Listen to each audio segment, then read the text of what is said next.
Hello, everybody, and welcome to podcast number 4 from the Global Table Games and Game Protection Conference. And this time we have more guests than ever, and we have a very special cast here.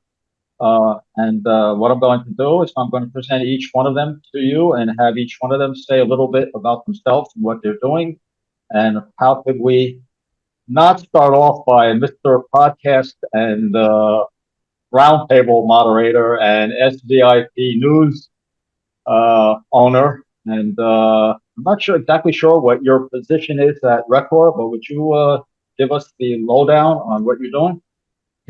Yeah, happy to, Richard, and thanks again for the opportunity, Mike, as well, my friend. It's always good to see how global games this conference has kind of evolved the last couple of years since we joined since its inception. So it's kind of cool to see the growth and evolution of the conference, and I'm obviously excited to once again be at the conference next year. But Taylor May, I am based here in Dallas. Like Richard said, I have my own podcast series, which is Security VIP. That's when it started back in 2020 when COVID happened. I do work full time though for a company called Recor as their you can call me VP of sales, lead their sales team here at Recor. So we do roadway intelligence technology, and obviously we're very in tune with the gaming sector with our technology. But obviously meeting people like Josh and John, who we're going to sit down with today and speak with, is been personal friends of mine. Number one, but number two, what they do from a tribal gaming perspective when it comes to security and surveillance is not only special, but that kind of parallel to our main topic of today of paralleling that with the marketing customer experience side of the industry is pretty cool as well. So Richard, Mike, thanks again for the opportunity, man. Glad to be here. We're glad to have you. And I did not say yet the exact topic of the podcast. It is going to be the importance of the working relationship between casino surveillance and marketing departments. And of course, my host again is Mr. Casino Guru Michael Chapman, and Josh. Yeah, good. It's good to see you again, Michael. And we're rolling along. This is number 4, and now we have Mr. Josh Anderson. Yeah, Richard, thanks for the opportunity to speak. I'm Josh Anderson. I work with John Underwood for Cherokee Nation Entertainment. I'm the Director of Surveillance and Technology, but my main role is making sure that I help support our teams and provide the tools necessary for them to do the work they do, which is much more important than the work I do. John has heard me say many times that whenever it comes to conversations like this, I should probably be a bystander. John is the smart guy in the room whenever it comes to he and I. I'm just a guy that does my best to help make things happen. So appreciate the opportunity. And as Taylor mentioned, we've worked closely with Taylor for a long time. He's been a good friend for a long time, even though he's an Oklahoma State Cowboy. That's okay. Still a good friend and has done excellent things in our industry, and proud to be a part of this with him. Thank you, Richard. And thank you for being a part of this. Thank you also for being a part of the conference for all 3 years. And you know what? Speaking about John, I was going to say, and last but not least, but I think you already said it for me. All right. So last but not least, Mr. John Anderson. That's a killer. Mr. John Underwood. No problem. No problem. That's right. I'm John Underwood, Surveillance Technology Manager for Cherokee Nation Entertainment. Out here keeping the pieces together and bringing forward the new technologies and solutions to the group, and see what we can do to, one, make their life easier, get a better product, and whether that is just for catching the bad guys and those who have ill will towards the gaming industry or the customers, but to your point today about what we can add to the plate. Okay, great. So, Michael, take it away. So how's everyone doing today, gentlemen? Great to see you again. Great. One thing I want to bring up, I did spend some time in Oklahoma, and one of the things in Oklahoma that being in tribal country and not having a heavy-handed state regulator over top of me, I was allowed to work very closely with surveillance to the point where I actually had a table in the surveillance room. And when something came up that there were questions, they'd give me a call. I'd go up to the surveillance room and we'd work it out, look at stuff. I think that the tribal land is really where a lot of this is going to start, because the regulators tend to be a little, so, shall we say, slow to the punch when it comes to relinquishing control over what can happen when it comes to surveillance. So where do you guys think you're going to take that from a tribal aspect and move that into what we're talking about today in marketing? How far into the collaboration can it get? That's a great question. I'll go ahead and jump in there if that's okay. Yeah.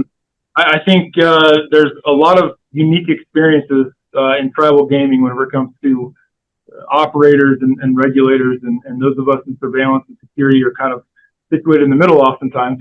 I can only speak for us specifically. We've had a really good relationship with our regulatory body.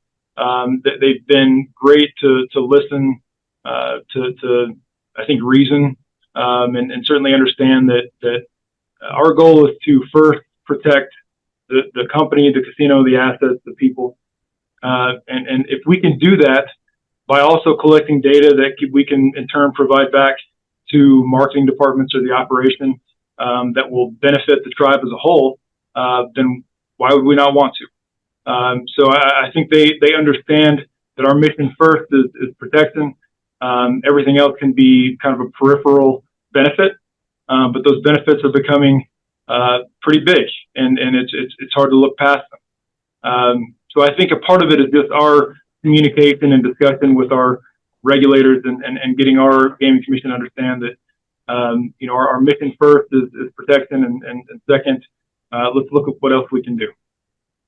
Well, to his point, I think we do have a great relationship in that. To speak to a article that Taylor published recently, I mean, we were kind of talking about the comparisons between commercial and tribal gaming, and which surveillance teams do it better per se. And I think we do have one other plus on our side, and we see a better, from what I've seen, visiting other commercial operations, non-tribal, and some other unique experiences that are attached to that. We see a better investment in the technology. We tend to see that rather than what it's always been in Atlantic City or Vegas, and the regulation is very similar, so you see a lot of practices continued rather than investment in the new tools and the new solutions. We're able to get our feet wet sooner, I think, on trying some of these. I mean, I agree with both what Josh and John said. I think when I first met them, my early days in the security industry at a company called AnyVision that did facial recognition, both Josh and John were one of the early adopters of that technology. Pioneers is what, they refer themselves as in the gaming sector. So I think when you look at, not just from a tribal versus kind of corporate gaming perspective, but you just look at the casino industry in general, there's very few nations out there that actually take that step to actually be the guinea pig on some of these new technologies and say, hey, I'll raise my hand. If we fail, we fail. But if we fail, we're going to fail fast. And I think that's what Josh and John do well, is they're willing to put themselves out there for other casinos just from the whole lens and say, hey, I'll take that opportunity to take that next step to test these technologies. Not only will it benefit my department, but that parallel with marketing can also benefit them too, because I think we all know this on the call. And I'll quote Tony Clark, since he's not on the call today, but I'll quote what Tony always says is, marketing player development is viewed as a revenue generating department. Security surveillance folks are viewed as a non-revenue generating department. So if I want to, get this new technology in place, it's going to cost XYZ dollars. Josh has got to present a business case to the tribal. Well, if I can loop in another department in this conversation and get them on board, well, that funding allocation becomes a lot simpler when you've got, more resources internally to get that adopted, nationwide, right? So I think what Josh and John have done well the last couple of years, or, many years that I've known them, is they just want to win, and they want to win and be the first ones to win fast. And they're not afraid to raise their hand and adopt new technology, no matter if it benefits them or the actual broader tribe. One thing that I have heard when we talk about marketing and surveillance working together, as far as marketing departments marketing to the players they want out at their casinos, the first thing that comes to mind, of course, are high rollers, good players, players that are worth a certain amount of money every year to the casinos. And on the other end of that spectrum, let's say the negative end, which could be just as important as the players you do want, are the players you don't want, or not only the players you don't want, but the people you don't want. When you think about what kind of players are a threat to the casino, right?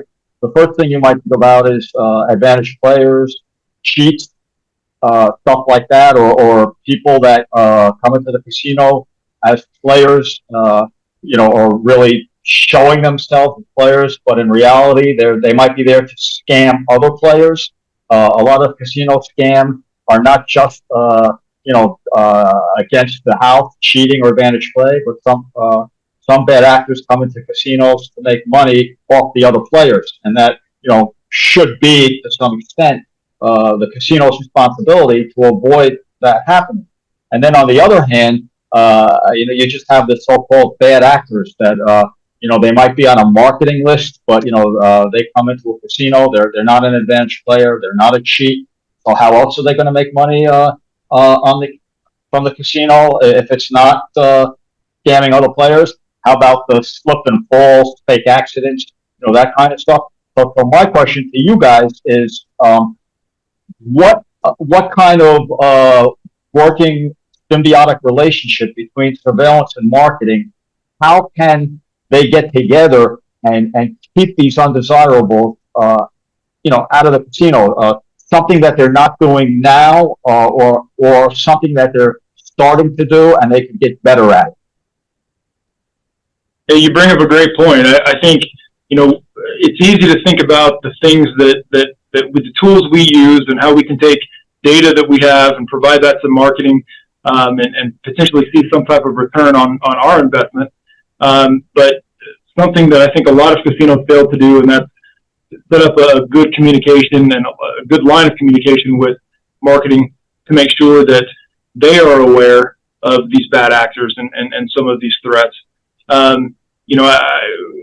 Casinos like the size of Cherokee Nation or any of the casinos in Vegas, they have marketing material that's sent out to thousands, tens of thousands, and more people on a consistent basis.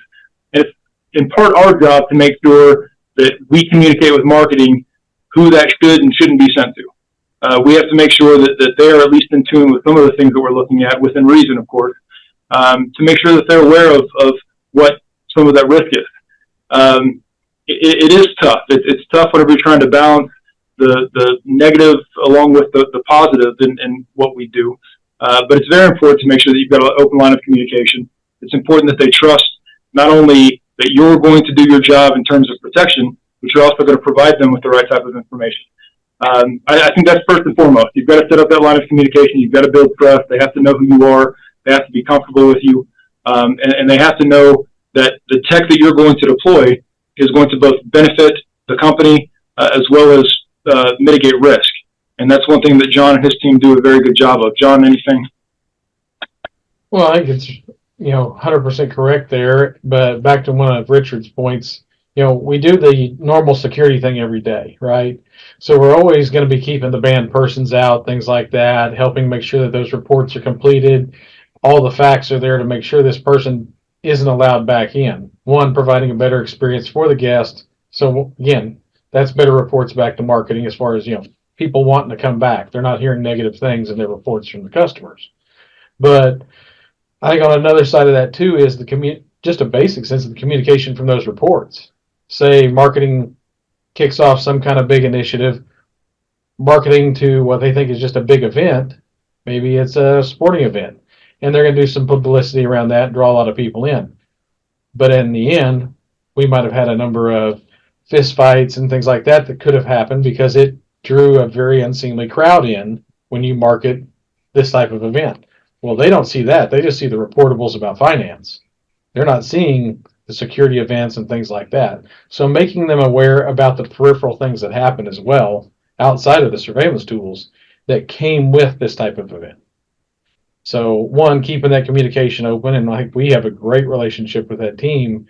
It's nothing to be able to pick up the phone for Josh or I to the vice president of marketing and say, hey, this is what happened last time we heard you're working on this type of event. Maybe we need to look at the aspects of this a little bit. But all kinds of other tools we can throw together with this. I mean, LPR is such a great tool to have so much information that's just out there gathering all day, every day, to the point of what, Taylor spends his daily work on. I mean, this is public information. These are out there displayed on their cars, and you can start to track where these people come from. What zip code and demographic information are you looking for when you market? How much of that information can we gather and turn back over? Hey, these were great nights for revenue. This is what we saw. And then how can they turn that back around and use that as another way to make their next marketing push for another event? Yeah, definitely. I think you're hitting a point on the head there. It needs to be a two-way street. They need to feed what they're doing to surveillance. And actually, Richard, on your poll, Kara made a great point. A lot of our unsavory, quote unquote, unsavory players, they're not carded play. So marketing's not going to get them. That's going to be more of a surveillance thing. But, and I'm going to use air quotes in the interest of staying out of a lawsuit, but the Don Johnsons of the world, they are carded play. They're coming in and I consider them advantage play, and that they're utilizing their skills to play at the minimum house advantage and then take advantage of the marketing opportunities. And I think that's where surveillance really, it has to be a two-way street. Marketing has to let surveillance know, hey, this guy's getting a 15% rebate on his losses, or, what may be going on there. And then surveillance can keep an eye on the things that are going on. That the person you're referring to, I believe you're referring to Kara Cohen. She is a marketing consultant. She was at the conference last year. She did speak, and she really does have a lot of game protection knowledge or surveillance knowledge. And it was really through her that I envisioned having this topic at the conference. And she had mentioned that she'd gone to a conference. It escapes me which one it was, but she heard Dirk Voss speak. Everybody, of course, knows who Dirk Voss is, a legend in game protection and surveillance. And Dirk was maybe one of the first people that were addressing the importance of these two departments working together. Because before, people were always speaking about the necessity of table games and surveillance need to work together, because I guess you would say they're the two most related by nature departments. But Dirk had brought out that what about marketing and surveillance? And one point that Kara did make was, she said that also what's very important is marketing during a major event like a concert or a fight or something, or New Year's Eve, that marketing needs to be aware of the logistics and the manpower of the surveillance department at that particular time, which might have an influence on exactly how and to whom they want to market. And another thing, just to get off that specific thought that I had, I'd like to ask you guys is, what is the attitude between the, let's say, the surveillance department and the marketing department when they don't agree on something? For instance, Josh, you brought up about making sure you don't want to market to the bad actors, right? But what happens when surveillance tells marketing that they have a bad actor on their marketing list, and marketing says, well, maybe you guys are overestimating it, and I'm interested in that interdepartment disagreement type thing, and sure. Yeah. That definitely happens. I mean, it's so two things to that. One, based on the Don Johnson comment, I think I understand more about the demographic of the podcast. But two, that certainly happens. I've dated myself a little bit. That's all right. It definitely happens, and I think it's our job to make sure that we justify it and sell it in a way that happens, maybe fewer and further between. Oftentimes, if there is a disagreement, we simply present the reason why we feel like it's necessary for us to consider this person a risk. And very rarely do we get much pushback, but most of that is birthed from communication over time and making sure that they understand our stance and our position. There are times that we'll maybe give in a bit and just monitor a little bit closer if there is one specific person that we can't agree on. But that's rare, and usually it's if we bring it forward, it's something that they consider to be a fairly big risk. And as I mentioned, if we disagree, it's our job to sell them the opposite direction. That's important. Yeah, and that can be tough.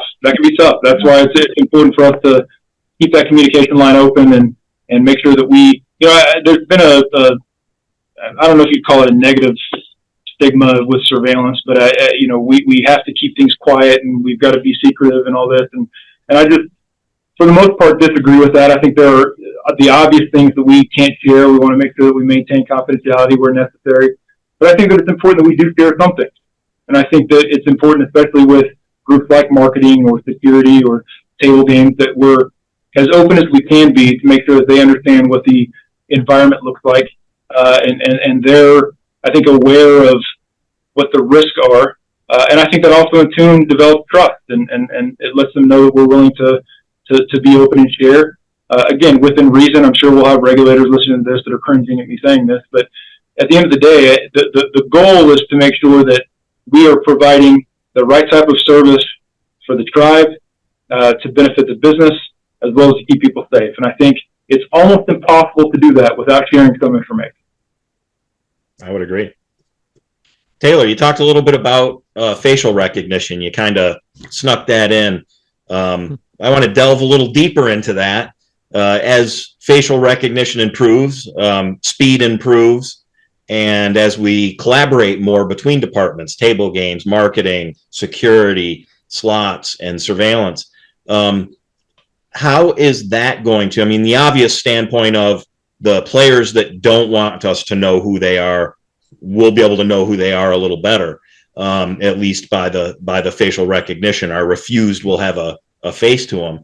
But what about those players that are maybe utilizing the marketing and maybe perfect basic strategy in blackjack or one of the poker games to try to utilize the marketing promotions to reduce their advantage? And can you speak a little bit about maybe the direction you think that's going to be on? Yeah, I think anytime you mention the word face rec to anyone, it sometimes has a negative connotation, regardless of if it's useful or not. Right. The biggest two things are obviously accuracy and privacy when it comes to face rec. People have their own stipulations on how they view those two standpoints. But I think, when it comes to a surveillance security play, it's obvious. If you're on a watch list, you're on a watch list for a reason. You might have done something in the past that deserves you to be on a watch list, and that's just what it is. But from a marketing side, yeah, I want to know where my high rollers are. Yeah, I want to know where they're sitting. How can I cater better to them? How can I provide that white glove service to them? So I think face rec has a huge element towards customer experience and table game enhancement and that enhancement throughout the whole property. Because I say this too, and I say this kind of conservatively, but like, if Josh and John do not do their job responsibly on the surveillance side, why would I ever want to go spend money at a casino if it's not safe or if it's not secure? So I'm hurting my marketing department by not providing that seamless or surveillance, safe zone place at a casino. So I think Josh and John have almost, not, I want to say all the responsibility of marketing, but they have a piece of the pie in the marketing element. Say, hey, if I don't do my job responsibly, whatever technology I put in place, I need to make sure that it gives you that safe work zone element. So I think face rec has come a long way. Number one, it's not the 1-to-1 anymore with the iPhone. It's one to many. But I think people need to understand that face rec can be used responsibly in a very mannered way if it's obviously battle tested and used in a real world environment. I think if you look at Josh and John in particular, I go back, I praise these guys so much because, again, they're early adopters of any technology. They were early adopters of Recore. But if we go back to just face rec, the reason why they made face rec so successful is because they tested it obviously for an extended period of time, but they threw a bunch of different scenarios at it. And when I say scenarios, not just people, but lighting combinations, different periods of the day, mass foot traffics, etc. And I think that's the most complicated environment to protect is casino number one. But when we throw AI on top of that, that's the most difficult environment for any kind of accuracy or performance video analytic to perform in. And so long-winded answer, Mike, and hopefully I don't know if I butchered the answer or answered your question, but I think FaceRec has come a long way, and I think if you look at Cherokee Nation, what they've done with the technology, they've had tremendous success with the actual technology itself on both the surveillance and the marketing side of the tech. Let me just say something about Cherokee Nation and praising Josh and John, and I'll get it right this time. It's Josh Anderson and John Underwood. They have a pretty good ship down there because I was there twice. I think one of you guys was at one of my training sessions down there. I don't know which one of you guys were there. I hope one of you were there. Yeah, I definitely attended one. Okay. And I met a lot of your people. I remember some of the names. I remember Amber Culp. She's still there. Oh, Amber's still here. Yeah, Amber runs one of our big clubs. And I remember a woman named Money. She had a nickname Money. I'm not sure she was surveillance. Anyway, and I met at Dirk's conference last September. I met, is it Donald Childers or Childers? Yeah. Childers. Donald. Yeah, I met Donald, and great speaker, and he did a great presentation. So, and plus, I was actually back at Hard Rock Tulsa for a second time, and I just love the atmosphere of that place. It's just a great place. That's it. I just wanted to say that. We appreciate it, and we appreciate the time you spent down here with us. A lot of people don't know this, but in the state of Oklahoma, ball and dice has really only been around live for maybe the better part of the last 5 years, and so a lot of tribal operations were tasked with training people and getting them to understand the games and the different nuances and live ball and dice versus the electronic versions. And Richard helped us with that quite a bit. So really appreciate that. Pleasure being there. And Mike, if I could say something on the facial recognition piece, I think Taylor's spot on with his answer. And Taylor, you give us too much credit sometimes, I think. But I appreciate everything that you did on that front for us. I think people misunderstand a bit about the use case with facial recognition a lot of times. There's this broad conversation in the industry about privacy, and I think it's an important conversation to have. But I think people sometimes misunderstand the tech itself. It's really only as good as what you tell it. So I think there are some folks that probably misuse it and pull in databases from all over the place and are looking at people that aren't in their environment, or maybe haven't been in their environment, or maybe they don't have a reason to be looking at. But if you use it the way we use it and the way I think a lot of tribal operations use it, we tell it what we want to know. Short of that, it really doesn't matter. I mean, we're not tracking anybody that comes in that there isn't a reason to monitor their activity. I do think that it's a very powerful tool, and as Taylor mentioned, it's pretty strong, and it's only getting better. But I think there's a misconception in the industry in terms of use. And I think that there needs to be a broader conversation at some point, at some level, about what that looks like. A great tool, but it's only as good as what you tell it. It doesn't know anything about Mike Chapman walking into our casino unless we tell it to look at Mike Chapman and find Mike Chapman. Right.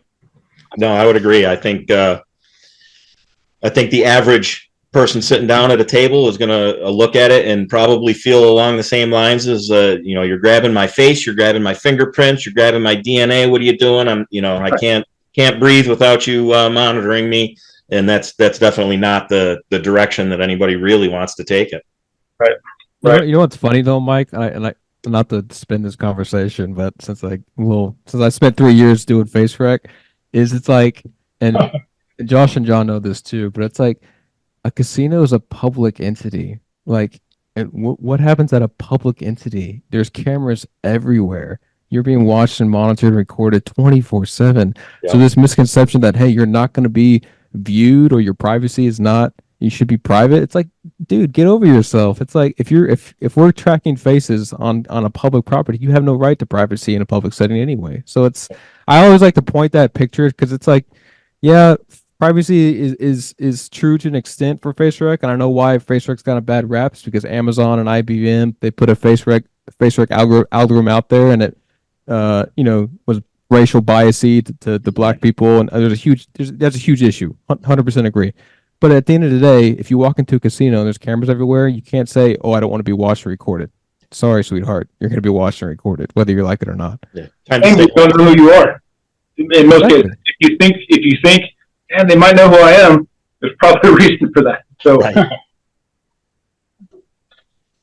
I want to ask you guys, especially Josh and John, I want to ask you guys one question. But, when I first started, like as a game protection consultant, I would do trainings at properties, and very few of them were willing to let their surveillance department be trained or even attend a seminar or whatever with another department. And, back in like 2011 or 12, I remember being at one training, and it was a big, like, I always push that, that they should train together, because, the negative about it is always the threat that if somebody wants to steal or put a scam up against their own casino, and if surveillance has contact table games, it makes it easier for a big scam against the casino with two departments involved. And I always say, what, if somebody really wants to cheat your casino from the inside, you're dead no matter what you do. I mean, that's my outlook on it. Well, I was at the casino, and after me convincing them to allow some of their surveillance to train with table games, so I got there, and now it was like amazing. The surveillance guys were coming into the room, and like they were like shaking hands with the table games people, introducing themselves. Nobody even knew each other. So I'm saying to myself, how is this casino cohesively going to protect themselves against anything if nobody even knows each other? It's like really amazing. What I want to ask you guys is, talking about this collaboration between surveillance and whatever other department, player development, marketing, table games. Is it nationally? I don't want to speak about international. I really don't know that much about that. But is it nationally more getting better to relate that more people are not just looking at surveillance? More people from other departments are not just looking at surveillance as a non-revenue generating, or just to cheat or protect us from the phony lawsuits. It's more cooperation happening now. Like this marketing surveillance thing. Is it really happening? Nationally, it would be tough for me to say exactly. I know we've really worked on that one here, because when we moved into our roles, it was pretty separated. But I will say all the way back to my days in physical security in the casinos, even there we saw security kind of was this standoff, right? Even the guards on the floor. And that was something I tried to change with my teams back then, was how do you expect to get the tip or know about have something reported to you if these people don't think you're approachable and have a dialogue? And so kind of that same token, moving over to surveillance to try to bridge that gap, whether it's food and beverage, janitorial, whatever it might be, the maintenance guys, they go into places that you don't see. They go into all the nooks and crannies, even though we do our best to never leave a blind spot in one of these buildings. I would hope to see more of it, but in a couple of places I've visited in the last year, they still seem very separated in some of the commercial locations. And I would hope to see them bridge that gap. And I've talked to some of those folks about it, but I don't know. They've lived in that world a long time, and it's like you're pulling their teeth to try to change that. It's hard. It seems like it's hard to let go in the gaming industry, especially. It's hard to let go of some of the old school mindset. And it's sometimes I think, why can't we just operate reasonably? I mean, to me, we're in Oklahoma. So if I think that any of the properties that we have, there aren't surveillance agents that also have a relative that works at one of the casinos, that's ridiculous. Where, it's relatively, it's kind of a small area, especially in some of the jurisdictions we're in. Everything we do is recorded. Every single thing that we do.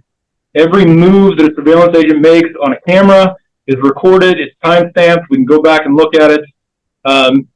It would be very difficult for there to be any major collusion with surveillance and another department without it being documented, archived, and at some point seen. So I think it's more important that we develop those relationships. Another thing is, we're not keeping these people in the surveillance room 24/7. They have lives outside of here. They're going to get to know other folks. They're going to share time and spend time with other people. I want them to be able to walk the floor on occasion. It's important for them to see it from a different perspective.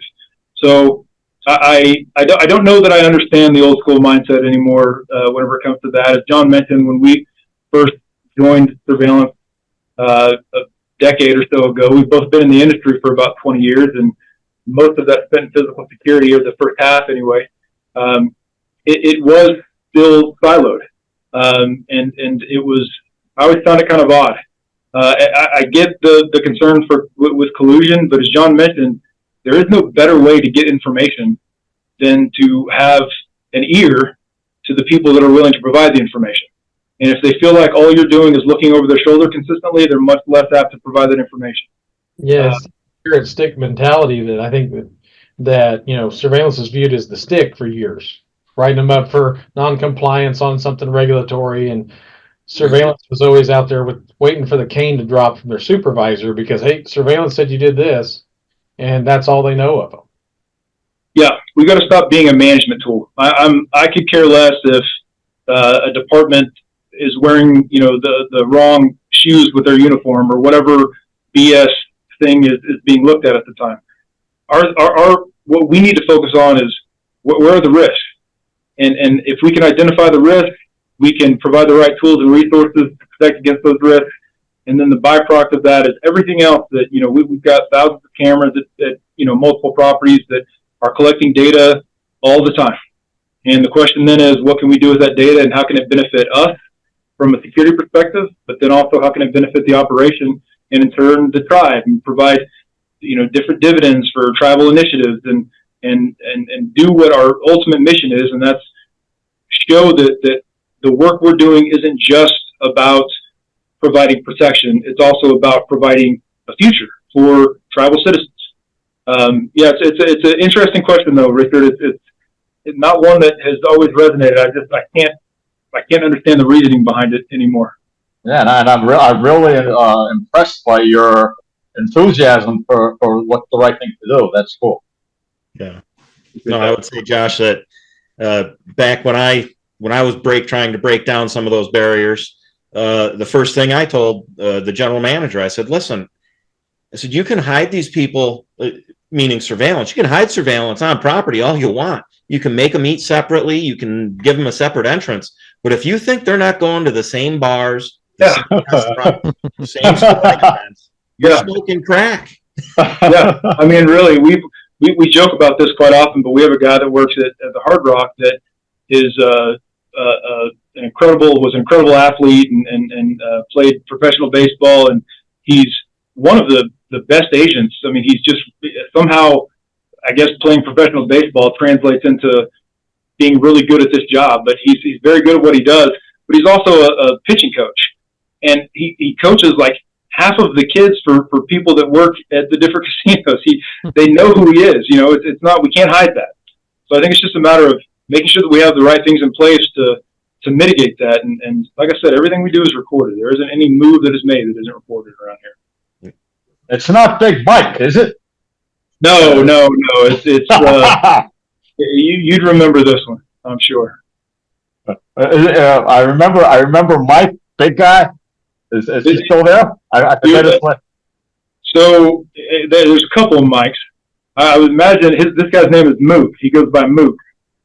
He's a good sized guy too. I mean, he still holds records at OU and hell of a pitcher. But somehow it translated into being a good surveillance agent. I think I remember that because there was another guy there that was we were talking about football. He was I think he was a punter for a college football team, or he was a very good punter in high school in Oklahoma. Yeah, he's another one of ours. Yeah, you know who I mean. Yeah. Because I remember we had a lot of athletic little chatting going on there. That was really good. I got to ask one more thing though. Go ahead. Really important. Now, our friend over here, Taylor May. Okay, Taylor May. I'm going to reveal something on this podcast that if Taylor says I have to chop it, I'll chop. But here's what I'm going to reveal. Taylor May is from Texas. Right. Now, how do you guys put up with them? That's where we get our best athletes from. Anybody that knows college football in the state of Oklahoma knows that the pipeline to Texas is one of the most important ones to protect. So Is that really true? Like a large percentage of? Yeah, absolutely. Okay. Look, there are a lot of good players from Oklahoma, but Texas is just such a huge market. So that's where we welcome the guys coming up from Texas. Bring them on. A lot of players like to leave Texas. They're from Texas. They like to go somewhere else, whether it's Florida or Bama or Georgia or Oklahoma. A lot of people want to go to OU from Texas too, and OSU. I'll give some credit to my alumni, but it's Josh is right. There's a good wealth of stock down here in Texas from college athletes that I think Oklahoma is a recipient of. Well, and it's well known in the Red River rivalry that Norman is just as close to Dallas as Austin is. So just as easy to get up north as it is to go down south.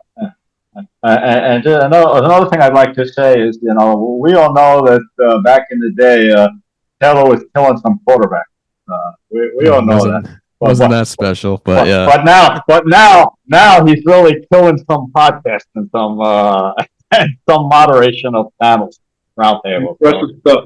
Impressive guy. If he was a UT guy, we probably wouldn't be having this conversation. That's true. But I think just to pivot back real quick, not to talk about myself, but I've made a lot of money off casinos, and I've received pretty well. Casinos are my number one market that I've worked with, and Josh is 100% correct, and so is John about these siloed departments through an entity. Compliance is separate, security is separate, surveillance is separate, marketing is separate. So one of the things that we do at Recor and at any manufacturer I've been a part of is we try to make that introduction to marketing, customer experience for our technology, and say, hey, Josh, any chance that this data, these insights that we're providing, will that sit well with your marketing team? And sometimes the response we get from casinos is like, well, Taylor, we don't really talk to those people down the hall. And some other times it's like, oh yeah, so Susie would love this. Which step we're going on another call? But I think the security industry can do a much better job kind of pushing that narrative forward. Say, hey, you should communicate with other departments when it comes to technology like ours, because there is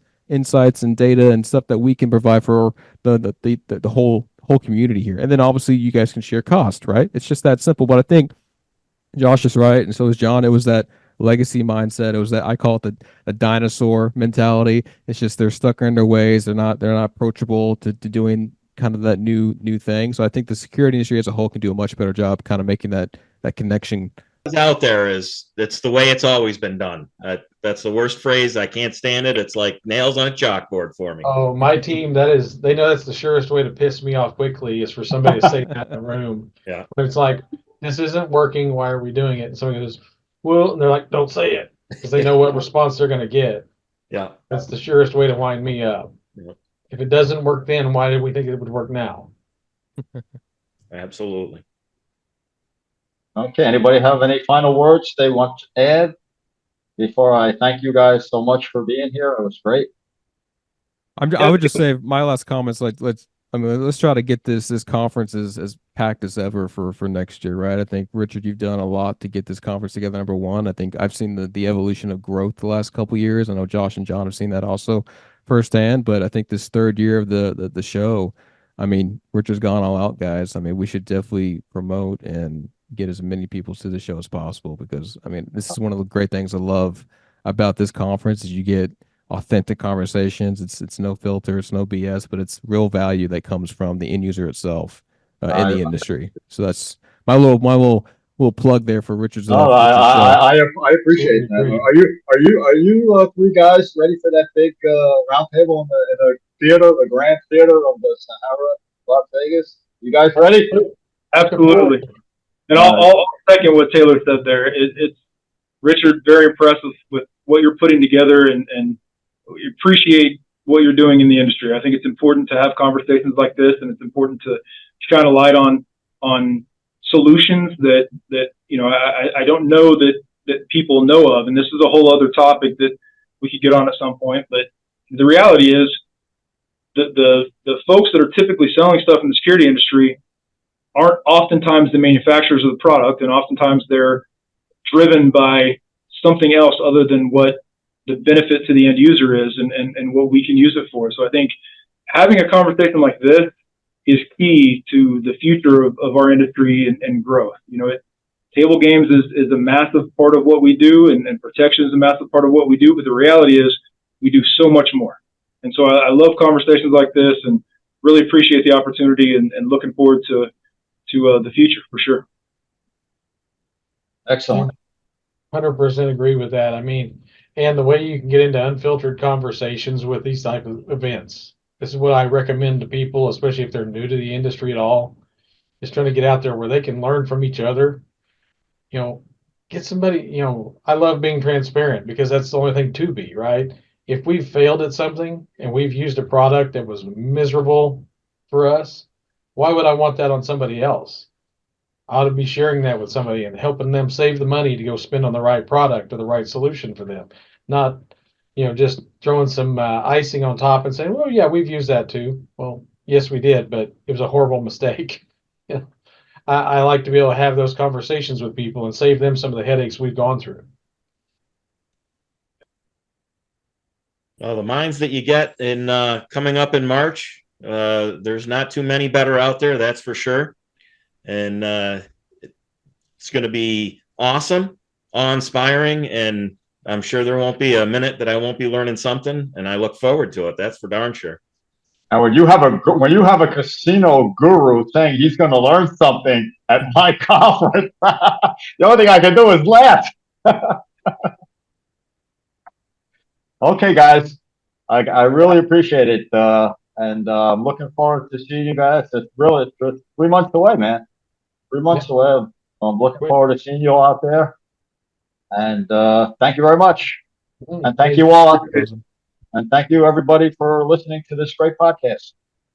Made great by the people on the other side of my screen here. Okay. Thank you. Thank you. So long. Thanks. So long, everybody. Thank you very much for watching the podcast. We are going to continue with this educational series with a lot more content. So if you find this interesting and you support everything that we're doing here at the Global Table Games and Game Protection Conference, please subscribe to the channel.